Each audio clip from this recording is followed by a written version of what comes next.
So, good morning, everyone. Good morning. We're going to start the meeting slowly. We have a couple of minutes before the official start is. We can see how many people are live, but we can't see who it is exactly. So we are at the moment talking into some sort of black hole. But it's also being recorded, the event. And I'll go through some housekeeping in just a minute when we're kicking off.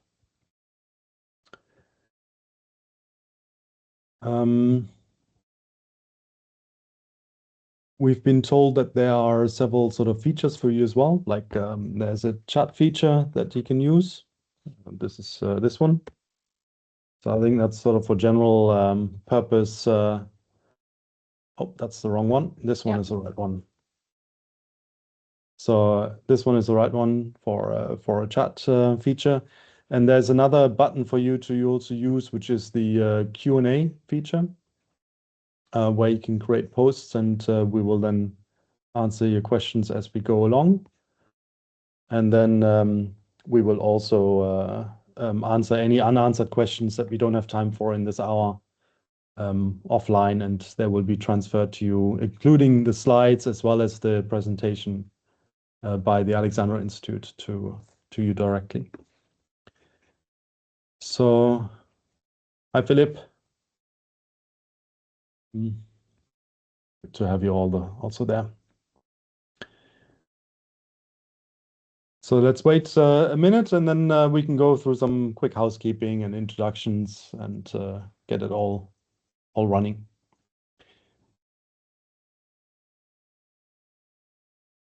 So welcome to the webinar, Empowering Business Growth with Cybersecurity. I'm here with Madlena Popp, a colleague of mine from Aarhus University, and myself, Mirko Presser, also from Aarhus University.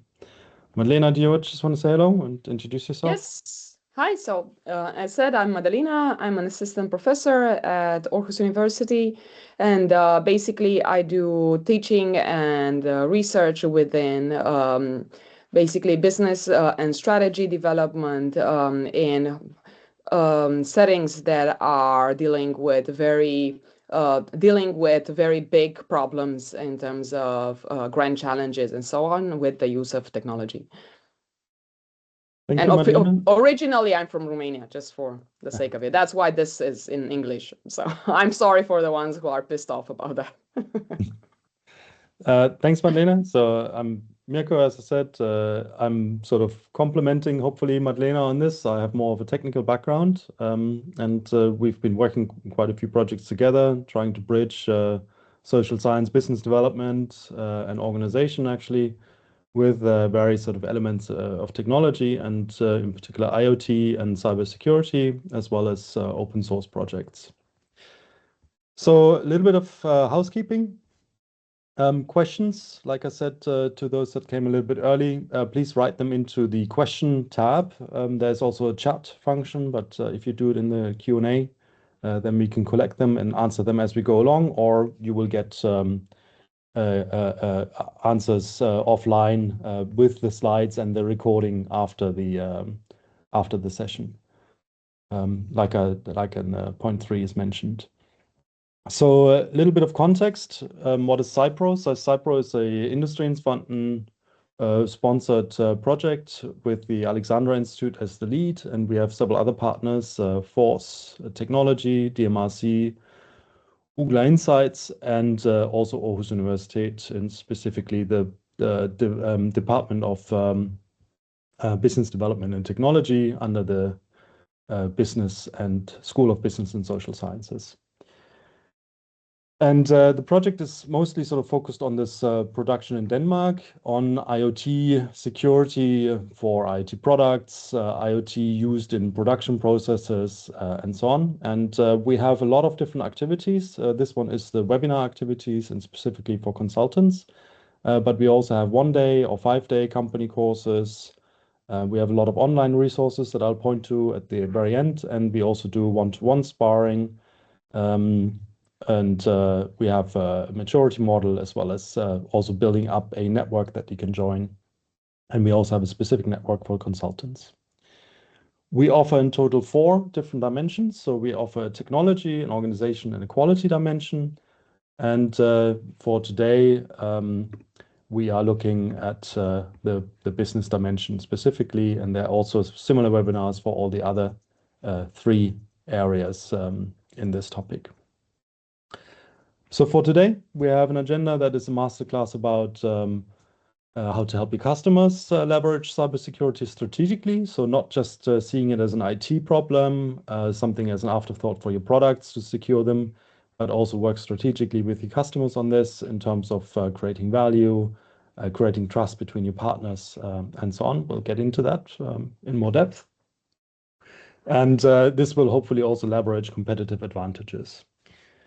For this, we have 4 segments. So the first 2, Madlena will cover, and then I will jump in on the second part. So the first one, we look at it more from a strategy and business development perspective, and you'll get a quick overview of 2 tools. One is the value design tool, and the other one, the St. Gallen triangle.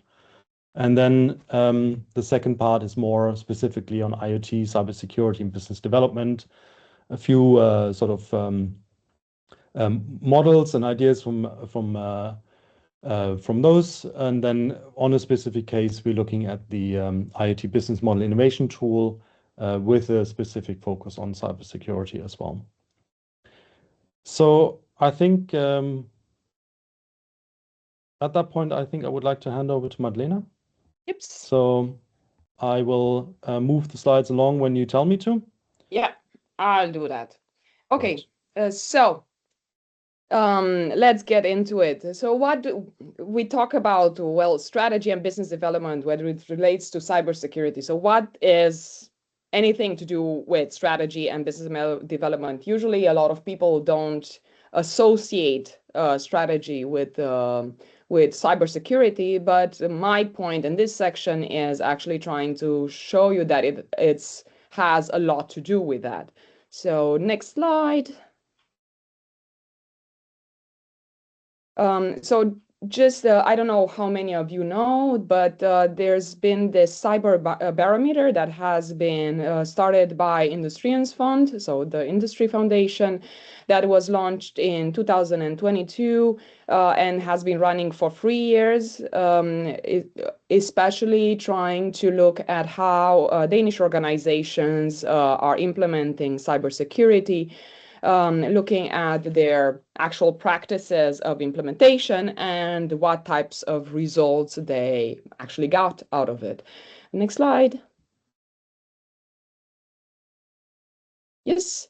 So as you can see here, in terms of the actual practices of cybersecurity, they looked at 3 different main categories in terms of the actual technical implementation. Oh, there's an issue with sound. I hope that most of you can hear us. Okay.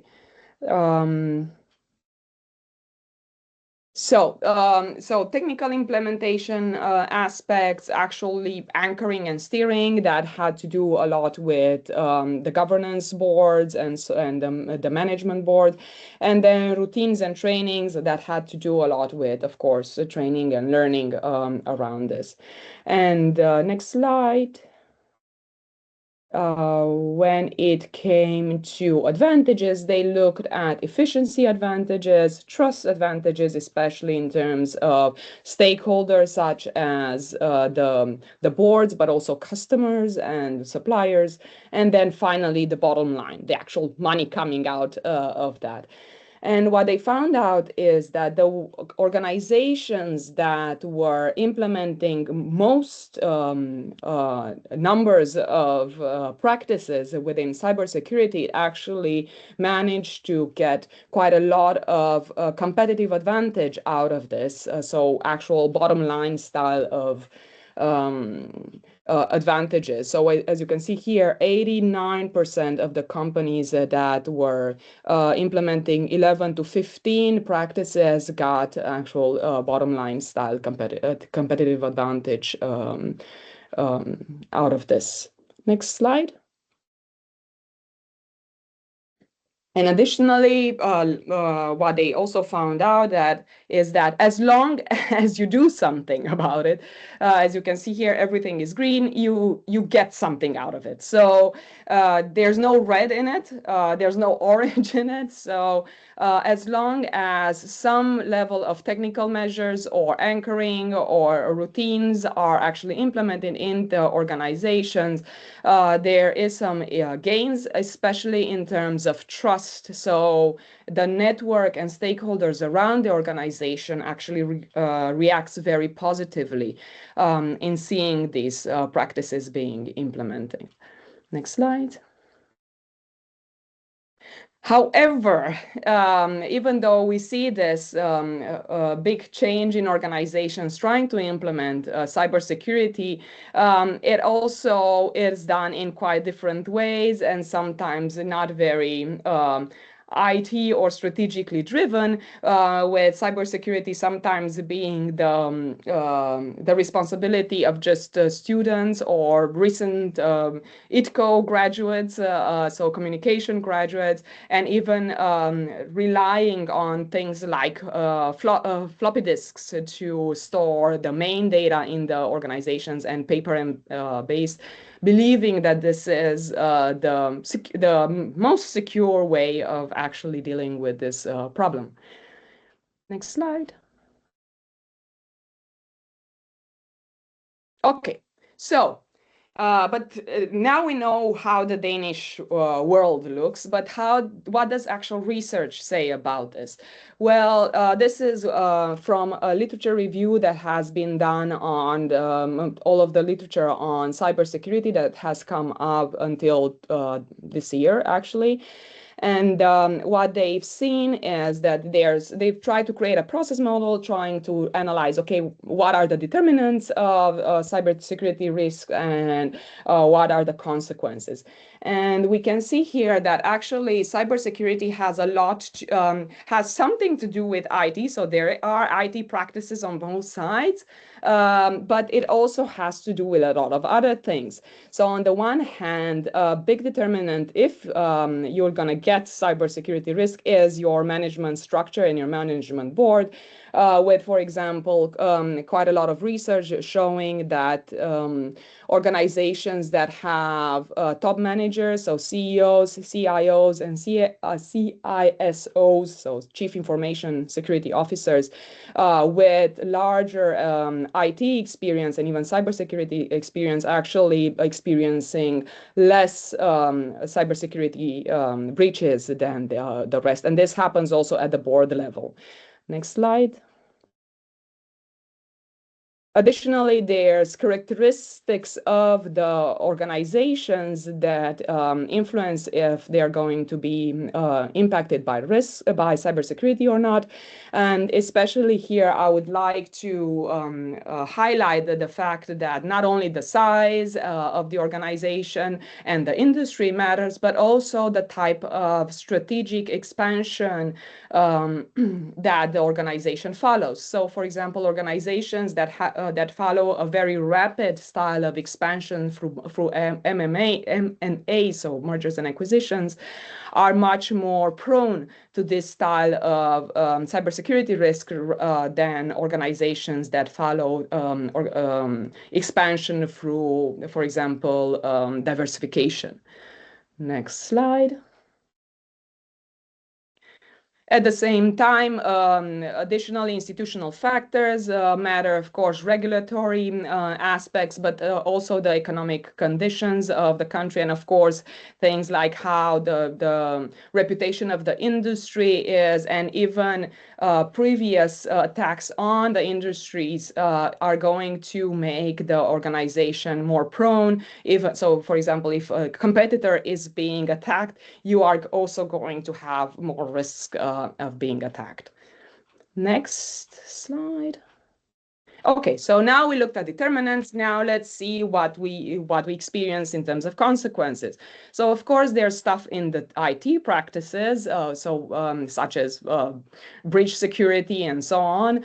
But I would like to highlight that the biggest actually and most research and most shown in research that as one of the consequences of such risk is, of course, stock market reactions. So organizations can experience everything from an 0.3% to a 2.1% market reaction. So a decline, of course, in their stock price, which would mean something around $1.6 million in breach. So it can go up very, very high, of course, depending on industry and how the organization reacts. Next. Additionally, not only IT practices again and the stock market are being affected, but also actual operations from poor performance in general, which usually is related to also customers reacting, but also a harder access to actual finances. So banks react to this breaches and are more reluctant to actually give loans and to organizations if they want to do something anymore. Next. And again, one of the biggest researched aspects on the consequences is the reputation impact. So a lot of reputational damage is being done on organizations when they're experiencing corporate risk, is cybersecurity risk, especially in terms of customers reacting, but also investors, of course, suppliers, and just in general the public. And therefore, of course, this snowballs and lower profitability, lower revenues, and more difficult access to stakeholder resources in general. Next slide. And then finally, what probably most of your clients are actually interested in, there's also a lot of management impact. So a lot of organizations, when they experience this type of risk, the way that they try and actually really succeed in and getting their stakeholders and the market a little bit at peace is actually by firing a lot of their top management board. So a lot of the times firing CEOs, CIOs, and the like is the way to go for organizations to mitigate a little bit of the market reactions. Next slide. However, cybersecurity has also been showing that it can actually enable growth. So not only it can have damaging impact, but it can also have actual growth impact in terms of enabling the digital transformation when organizations actively work towards implementing cybersecurity structures, supporting the M&A due diligence. So actually doing this in order to support mergers and acquisitions in the long run, building customer trust, and actually even leading firms have been shown that they are actively integrating it into their brand and the communication to the customers in order to gain competitive advantage out of it. Next slide. Yes.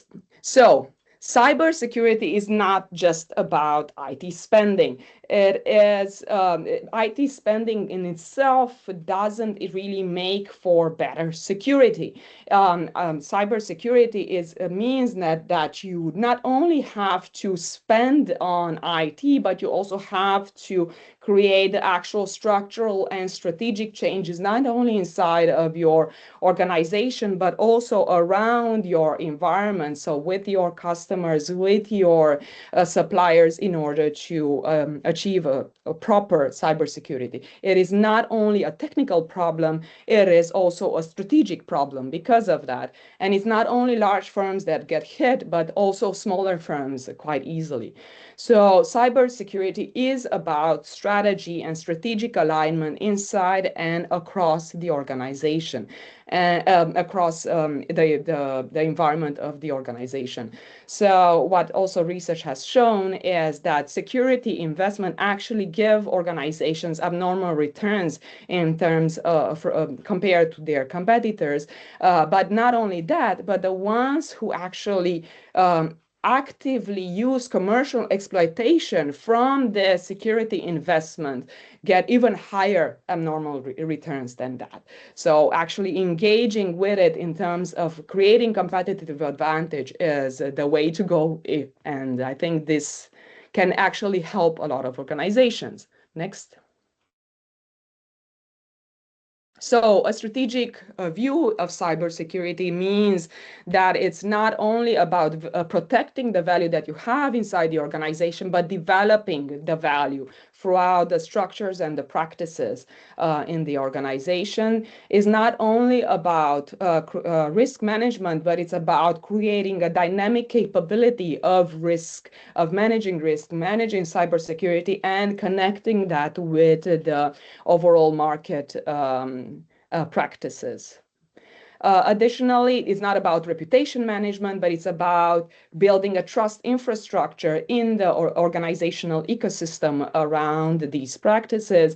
And it's not only about a technical problem, it's seeing it as a strategic alignment.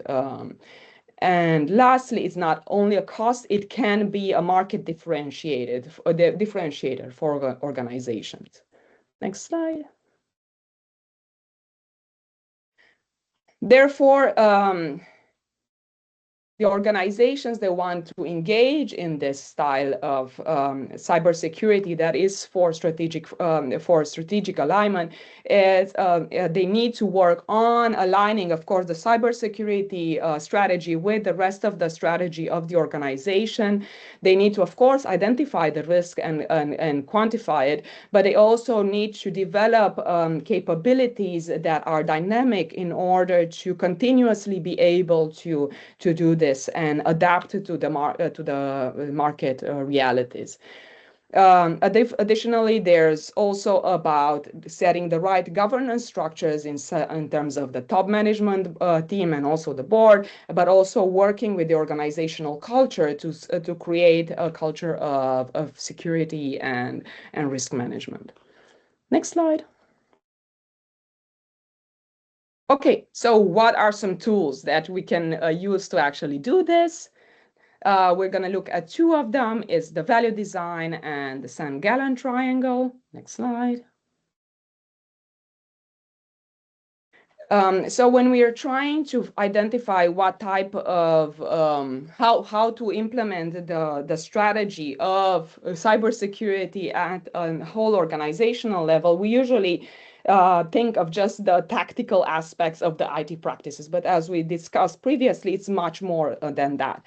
So it's about the overall strategy and how do you actually build the strategy through the business models into more operational activities that take into account not only the organization, but also the overall environment of an ecosystem of the organization.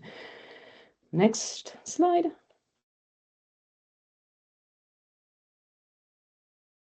So the number one thing that I always recommend to everyone working with this and also to my students and so on is actually starting with the customer.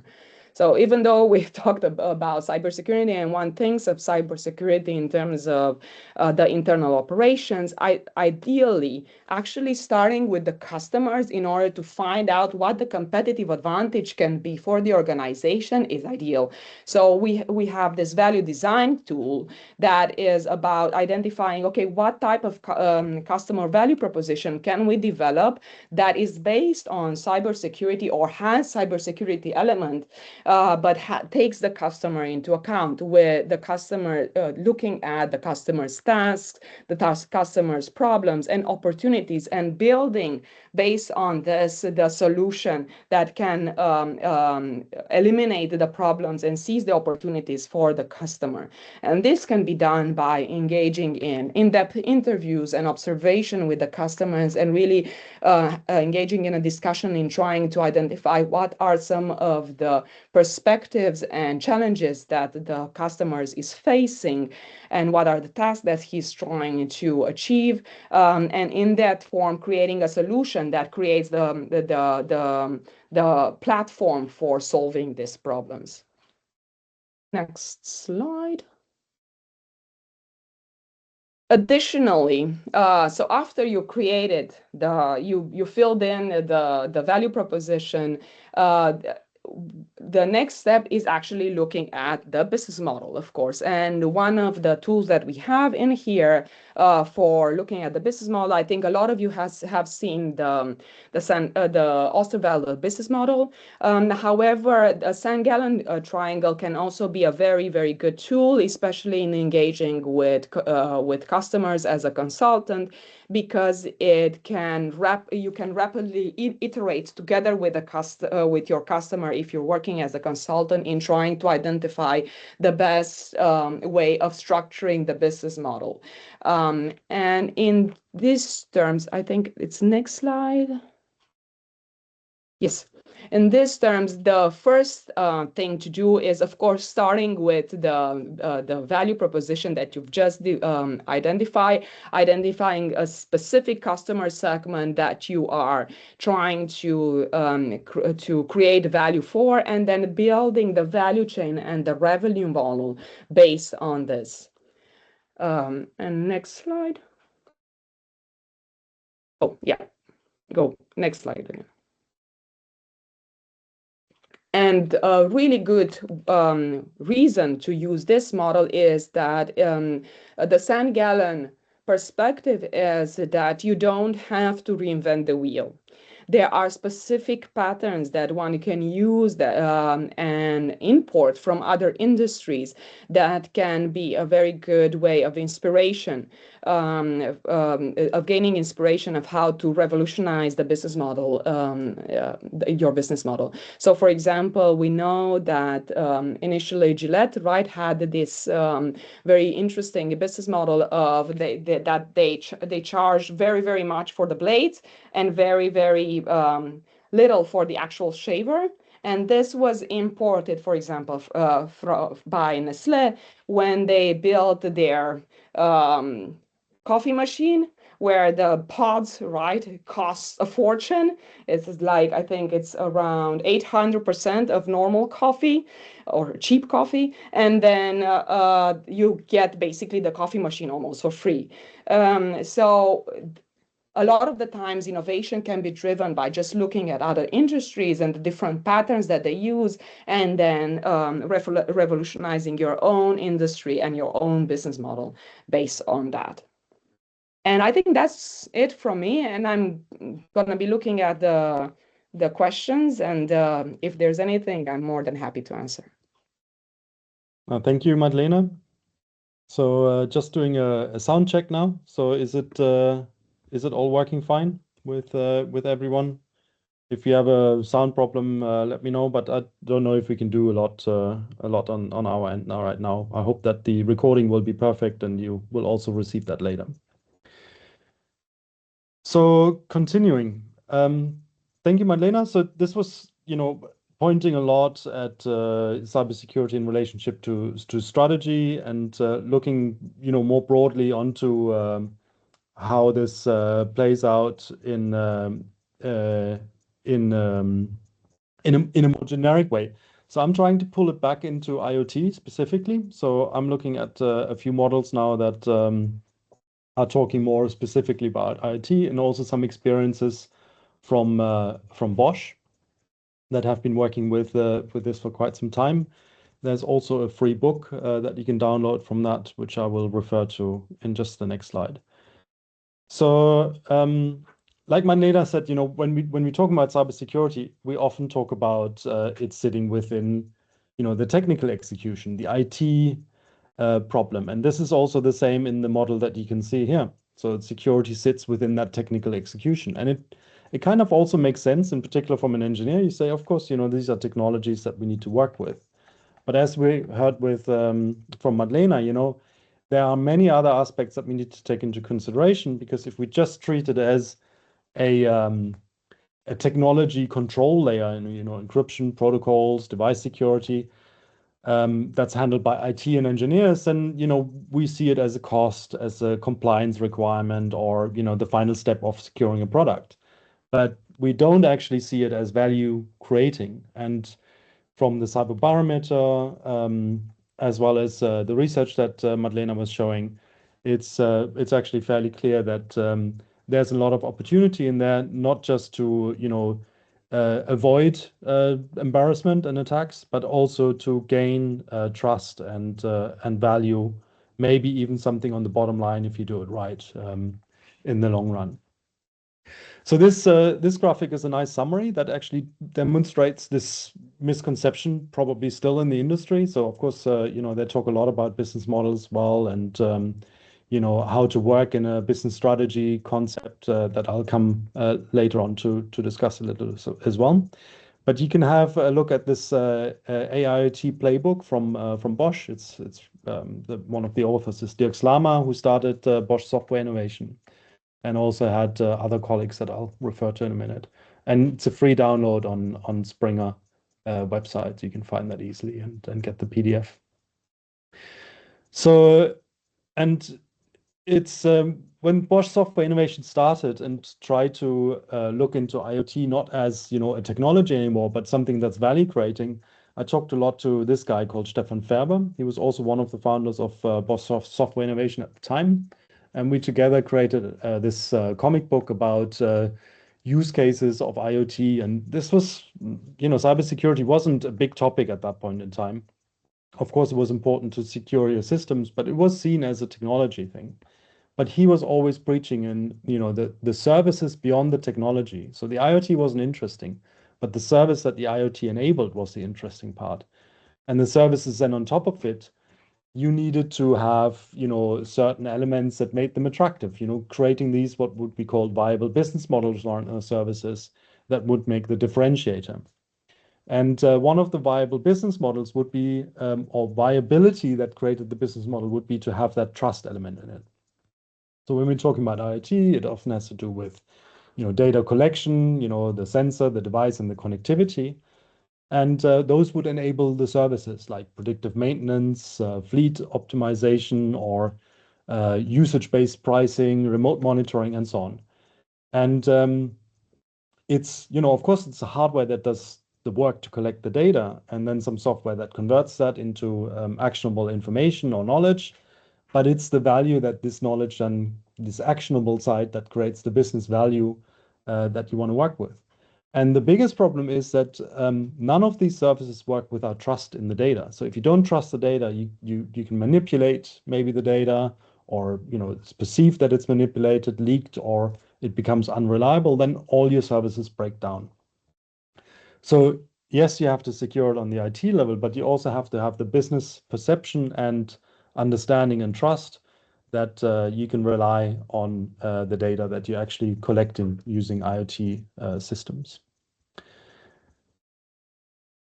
So a good way of then investigating it is if we're starting to look as engineers at the layers that are there. So this is also, again, related to Bosch. This is now the Bosch IoT lab that was situated in St. Gallen. And this is also work that's now round about 10 years plus old. But I think it's a very good illustration of how we actually need to think about this problem.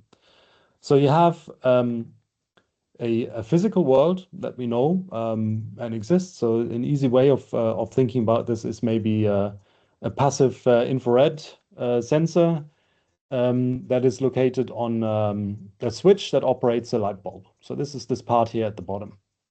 And you would find them in bathrooms or public spaces that turn on the light when you walk in, and gives you a local context, a local customer value, which is, when the light turns on and they know what they're doing. They can see what they're doing. Maybe it's also a security or a safety feature for them to feel comfortable that they're in the space with lights on. And that's the physical world that can create this sensor-based solution. And then you have a digital world, and the digital world exists only because you have connectivity. And this allows you to transfer a lot of data that these sensors generate and put them into an analytics framework. So let's say you have 50 bathroom facilities in your building, and you get data about when the light turns on and off. So you have kind of usage information about this in your analytics infrastructure, and based on this, you can offer digital services, such as, for instance, you could offer a cleaning service. So you could say, when a bathroom has been used 50 times, somebody has to go and check how clean they are and clean them, and then do service level agreements with that cleaning company that they actually have been there and clean the bathroom. And then you create this global customer value in terms of the relationship with the cleaning company that isn't, schedule based, but maybe usage based cleaning. And you can do the same for waste collection, or you can do this same for fleet management. But the problem is, if your sensor data could be corrupted at the physical level, if your connectivity can be disrupted, or other devices could be injected to make this data unreliable, then even if you can secure your analytics, you have a problem in creating a valuable, consistent digital service that can perform on a service level agreement that you expect. So you can see it spans all of the layers in some form or another. There could be more importance or less importance depending on how your design works. There could be also more important or less importance with whom you're going to work with on this problem. So do you own the whole stack, or is this a collaboration? We'll get into that in the next slide. But it also has to do with the customer value. And in particular, this word trust plays an enormous role into this. So do you trust the sensor to turn on when a customer walks in? That's, one part that is very important. If it doesn't turn on, something is really broken on the physical level.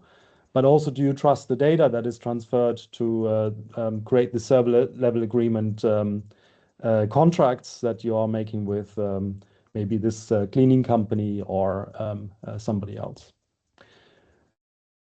So, and this is only when you actually look at it from an abstract perspective. If you start looking at it from a collaboration perspective, so this is an article from Porter and Hempelmann about how smart connected products are transforming the competition.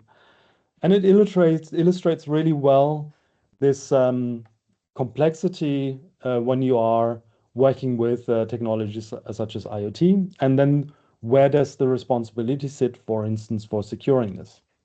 So here we see a product. So this example is a tractor. It becomes a smart product because you're adding certain software elements like nice dashboards to it. And then suddenly you also are adding connectivity to your product so that it can communicate with other systems in that product line, maybe from your own manufacturing context.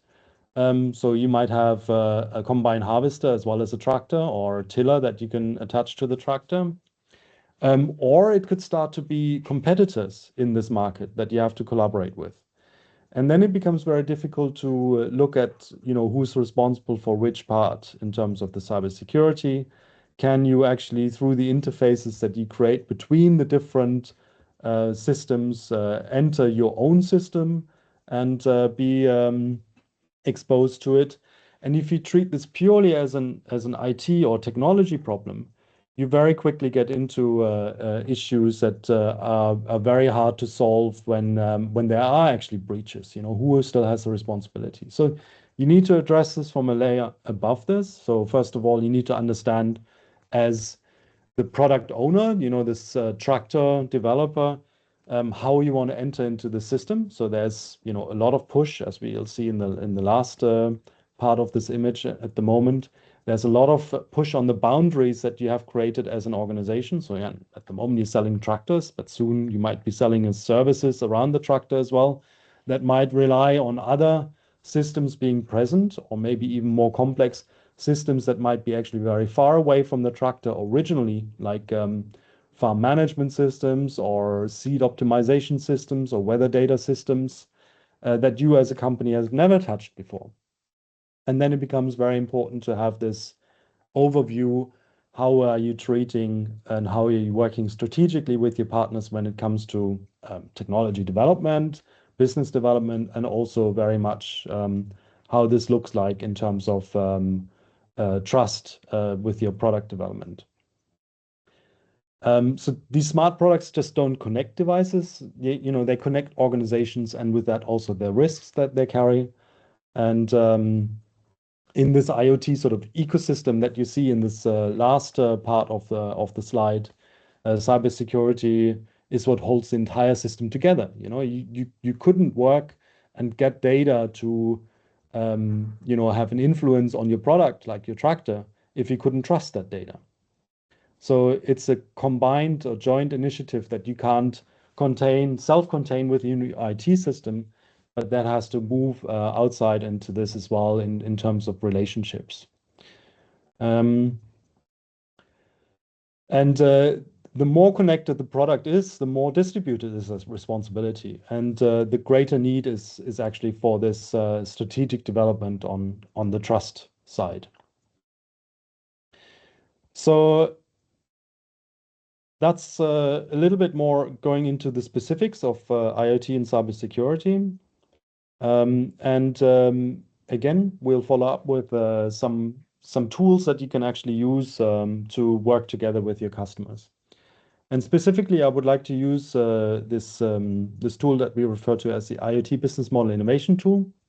It's something that comes out of our own house here at Aarhus University at the Department of Business Development and Technology. We teach it every year to our master students at the Technology Business Model Innovation course. And it also comes out of collaboration with our own students that have worked in this area. And it comes from a time where IoT was really growing as a technology and being adopted in industry. And the reason why it exists is because none of the business model tools that we could find had this specific element of understanding technology as part of the value chain.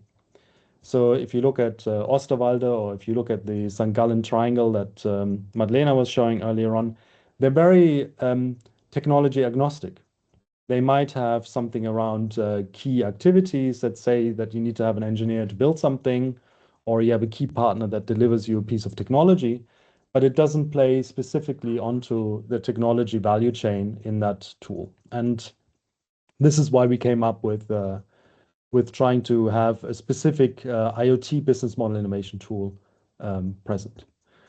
So you can find the tool on the link here, and as the slides will be shared, you will have that all available to you, and you have also two references here that show you where this tool comes from.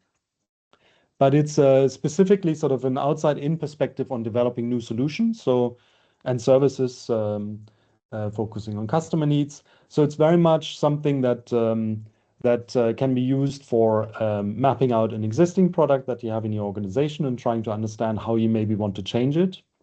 It can be very much for entrepreneurs looking at developing a new IoT product, and also for just checking, your integrity and maybe checking your ability to generate value from those products in different ways. And I'll get to that at the very end of this presentation. So let's look at what this tool looks like and look at the various constituencies of it. So many of these boxes, like key partners, key activities, key resources, cost structures, and also the boxes over here, you will have embodied in Osterwalder's business model canvas. Now, we didn't have a picture of this, but you probably know it and you've probably seen it. So these are these dimensions or elements that Osterwalder also have. So they're just been reorganized in a slightly different way. So in the big picture, there's a value part, so this right side. So this is the customer and what the customer constitutes, what the value proposition is for the customer, how we relate to them, which channels there are, and how revenue is generated. So this is this part. And then the other side, on the left-hand side, this bigger area is what we would call efficiency, how we can efficiently deliver this value. There you have, key partners, key activities, resources, and cost structures, which is very much sort of the standard element terminology that you get from Osterweiler. What's new is that you split this up into the technology value chain that goes from, you could change these out also with different topics. So it doesn't need to be device, connectivity, cloud, application, service, but it could also be following Fleisch's discussion of device, sensor, connectivity, analytics, and service, for example. So it can be different versions of that. You can also adapt it maybe to other technologies. We're trying to see if it also fits, for instance, more AI-focused applications. And it doesn't need to be 5 either. But it has some flexibility in this. But it points that value chain, the service points towards the customer, how that is delivered. What's then different is that you have, for each one of those categories, you actually see then your key partners, activity, resources, and cost structures separately.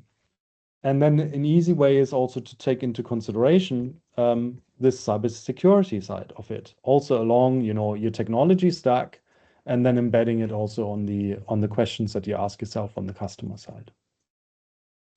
So it's a very structured tool, and we go through it, how you will use it just in a little bit.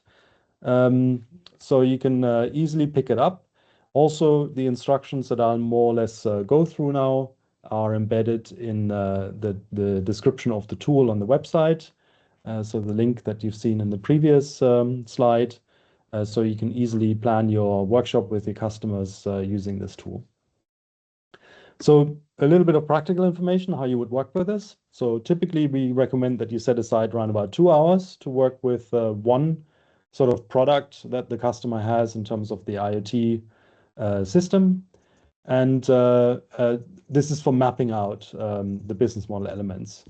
And you need more time if you start up with a new idea, of course, because then there's a lot of brainstorming around the service. You might have to start very much with the service design tool that Madlena presented earlier on, as that also sits, at the customer and value proposition very much at the top of this canvas. So if it's completely new, then of course you should set aside much more time to also do new idea generation. It's always an advantage that you don't just bring engineers around this. This is not an IT problem. This is as much a business problem as it is an IT or hardware software problem, or also understanding your sales team, how this can be brought to the market, or your marketing team, how that's going to be marketed, your managers to understand how the company might change in terms of partnerships and activities around that as well. So diverse background is always very useful for this. And then a printed canvas and Post-its is usually much better than this electronic version that I'm trying to show you now, which gets very clustered and dense very quickly. So as you will see on the instructions on the website, there's a method to it. So usually you have your outside-in perspective. So you have a customer perspective that you're trying to figure out. So you have a value proposition and a customer in mind, how this works. So you fill out your A and B, 1A and B first. So this is your value proposition canvas or your service design tool that you have situated up here. And then you start thinking about, your solution that can provide the problem, the pain reliever, the activity that can resolve the value proposition that you have on this side. Each one of those gets addressed in terms of these activities. So key partners, you check if you actually manufacture, for instance, this device in-house, or if you procure it from a partner. If you need to configure this device, for instance, or test it or check it, that could be key activities.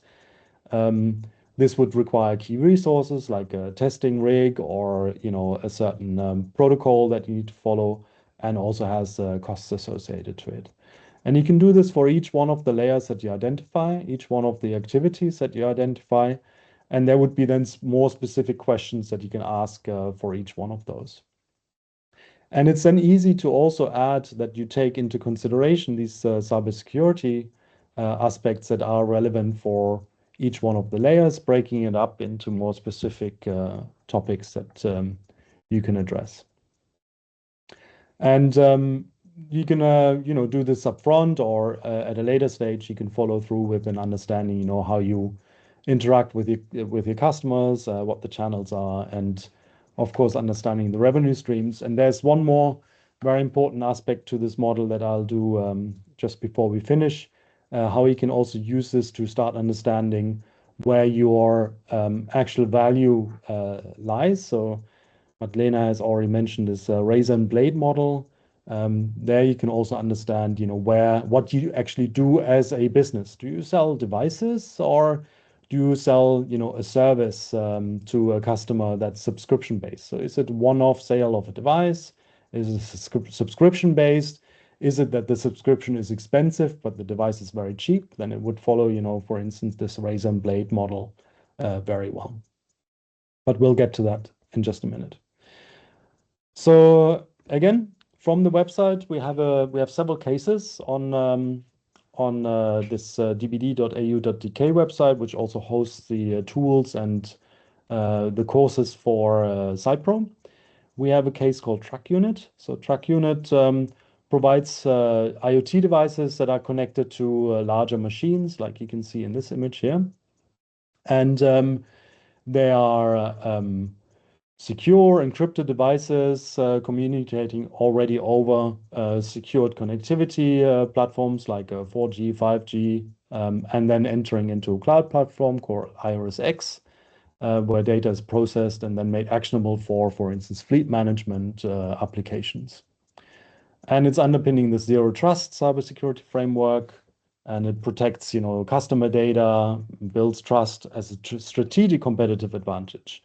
So one of the interesting things about the Track Unit case is actually that it comes from a top level management decision that they wanted to focus their entire business rhetoric around this idea of being extremely focused on cybersecurity in a very traditional sector, the construction sector, that is very limited in terms of its digital transformation, and with this also has a lot of trust issues in terms of these digital technologies. So their focus was specifically to build that into their business idea. So this is going to get very noisy now as a slide. I'm sorry about that, but I invite you to read those also when you get the slides later on. But this is sort of looking a little bit how a canvas like that could be filled out with a Track Unit in mind. So the first thing is that you look at the customer and the value proposition. So the customers, large construction companies, managing global fleets of these larger machines. So it's fleet management, site operations facing theft, for instance, downtime, or generally asset inefficiency. And the growing buyer that they are planning on seeing is the cybersecurity-focused procurement manager, somebody who needs to have trust in digital technologies. And the value proposition is that everything is managed for them. There's an IoT platform connecting machines, people, and processes. So you have a single sign-on where you can manage your fleet, where you can see dashboards about efficiencies.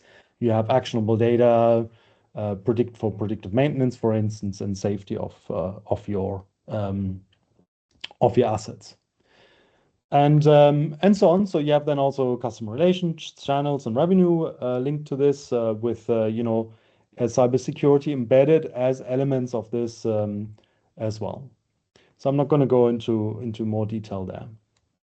Instead, we can then look at these five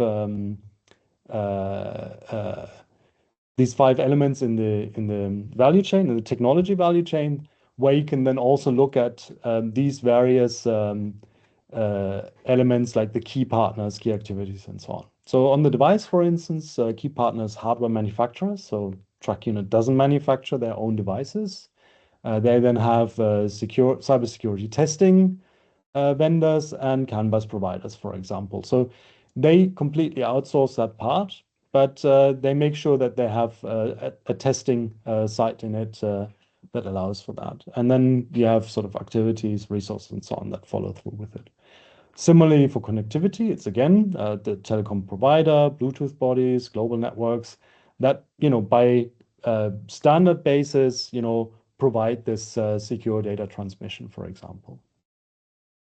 Cloud layer, similarly, organized, but this is where, their value starts kicking in. They have this IrisX platform. This is what they actually own. It's a data lake with AI models, encryption, and zero trust architecture again. But this is really where they put the majority of their activities here. So it's where they have their core business, and then they have the application layer or the services combined with that. And here they can differentiate themselves from other competitors through UX development and so on. So this gives you a little bit of an idea of how you map this out. This is now not for one specific product, so it's for all of their hardware products, but centered around one platform approach, this IrisX platform. And what is then interesting is to look at the cybersecurity considerations. You can see that they, from TrackUnit, look at it not as an isolated layer. So yes, they have something in each one of the layers to secure it, but it was an overall strategy to look at it from the business model element as a differentiator for the value proposition.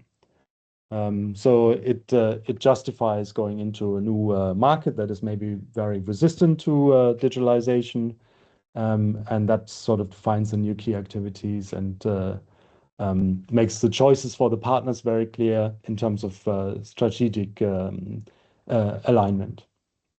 So thinking about, again, for the smart connected products, if you're part of a larger ecosystem, that you take care of that. So the last part that I wanted to mention is then, coming back to this razor and blade model. So you have your technology value chain. And this is more clearly described in the article that I also posted earlier on in the slides. This allows you to play around with different ways of looking at what you accept as a cost as an organization and where you expect revenue. So what features of a product will you be charging for, and what features of a product will you be hiding from the customer and moving the cost to other elements of it? So the customer might see that they have a device that they need to purchase. They might have a connectivity that they need to create, like a SIM card they need to buy and a subscription from a telco operator. They might see that they have to buy cloud storage or access to a cloud platform. They might have to see that they have to enable or disable certain applications, and then that they can have access to certain services, like even managing their devices or getting the benefit of the data analytics, or comparing themselves to other organizations that are also participating through cloud. So this allows you also to play around with this to understand, what would be a good way of creating a revenue model that makes sense for the organization while not compromising cybersecurity, for instance, by making sure that if they, for instance, have to purchase connectivity separately from your own activities, then they maybe have only vetted services that they can enable or disable. So I hope that gave a good overview, gives you several very concrete tools, some examples, some more research-based models to help you with your consulting work on cybersecurity and IoT specifically. And if you're interested, there are a lot more tools available on the website that is offered via CyPro. So there's some examples here, like threat identification, system modeling, risk analysis and so on. And then there's a lot of cases, not just truck unit, but other cases that have been described from a business and technology perspective on this website as well. So more specifically, you have free resources from the CyPro project. So is this what we refer to as this online universe with tools for each of the building blocks. We offer the free courses, not just this webinar, but many other courses as well. And we also have some brochures that help you with this. So if you're interested to engage more, I invite you to get in touch with Fredrik, who's our principal project manager for CyPro. Here are the contact details, but you can also find them via the invite, I believe. Otherwise, there's Louise and Charlotte that can help you there as well. And with that, I think, Madlena, we are around 10 o'clock where we want to finish. So thank you very much for attending. Madlena, thank you very much for joining me and providing the business development and strategy aspect to the presentation. Thank you. The recording will now stop automatically when I finish the event, but you will be then receiving the material via email from the Alexander Institute directly. Maybe it will take a little bit of time because I want to edit the video and maybe edit out some of the weirder things that I've said. But I hope that you will also receive that pretty soon. So thank you very much for joining.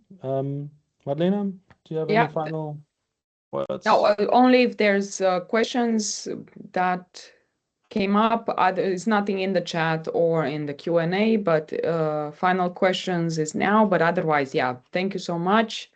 And I hope that this has been useful and somewhat inspirational, hopefully, for most of you. Yeah, I'll just add my email also, just in case if somebody wants to get in touch. And thank you for also the comments in the chat from you. And yeah, I'll finish the event now. So thanks a lot. Thank you. Bye-bye. Bye.